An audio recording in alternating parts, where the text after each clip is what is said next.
Very good. Thank you, Mr. Hall. Screening the anecdotal evidence, we have Mr. Sammy Glass here. Mr. Glass, please come forward. I'm going to tell you about the currents in his life. And Mr. Glass, I've talked to you a couple of times on the phone.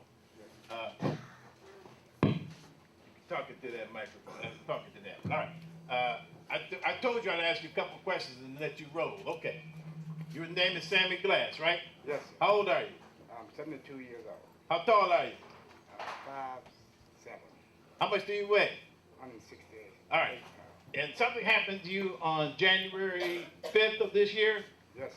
All right. And at that time, and that date, you were home, right? Yes, sir. In your residence? Yes, sir. And you had some people working for you? Yes, sir. You were inside the house? Yes, sir. And it was around 5 o'clock in the afternoon?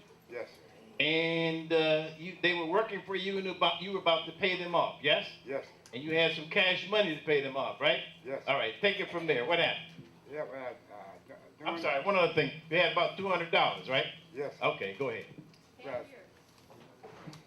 Talk right into that. Okay, talk into it. yeah, during this, about 5 o'clock. Pull it up, bring it up to your mouth. You got to talk loud. Yeah. It was about 5 o'clock. I think it was on a Thursday afternoon. We was putting siding on my house, and then and I was going in the house to get the money to pay my workers. At the same time, I was putting away too. And then one of the gentlemen knocked on the door, said, "Pops?" I said, "Yeah." He said, "The police is out here." I said, "Hold on a minute." I said, "I'll be right out."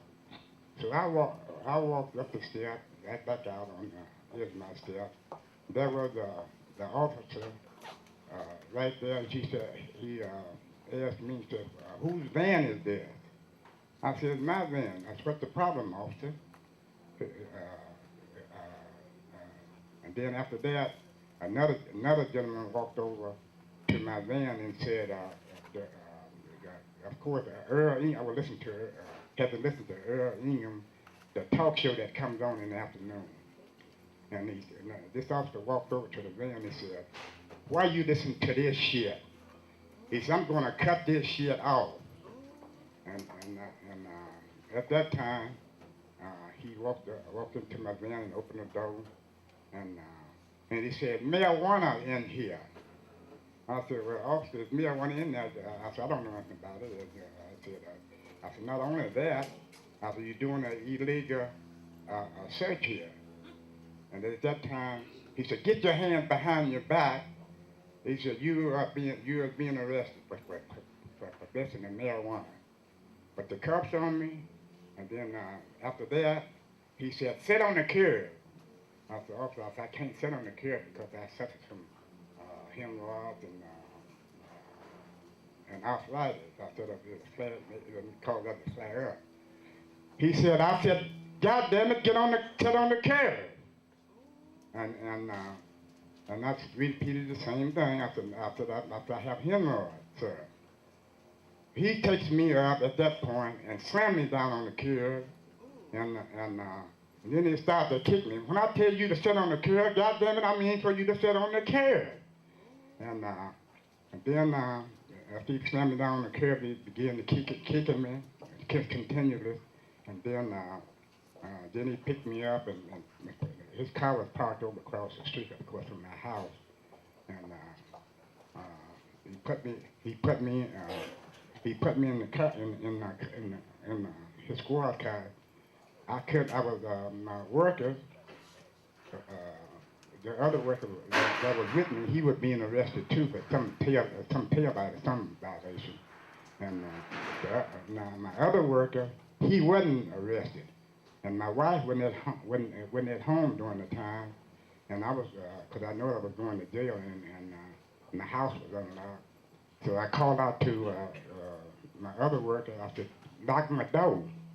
I said, because my wife ain't here. I said, "Well, I locked my door." And then he began, as he was putting me in the back of the squad car, he began to hit me back of the neck with some object. I don't know what it was. God damn it! I told you to get in the car. I said, I thought my doors are locked, sir. I want the gentleman to lock my car up and lock my door up. He said, your doors don't need to be locked. And then shortly thereafter, I was taken to the 7th District Police Station, and the gentleman that was arrested with me, he wanted the bail money because he had some money, but he needed $28 to pay his bail so he could get out. And he asked me to. This was in the garage at the time, and he was over in the cage area of the garage, and I was sitting on the bank. He asked me to Pop, do you have any money with you? I said, yes. As soon as we get out, I said, I'm gonna pay you. He said, but I need $28 now.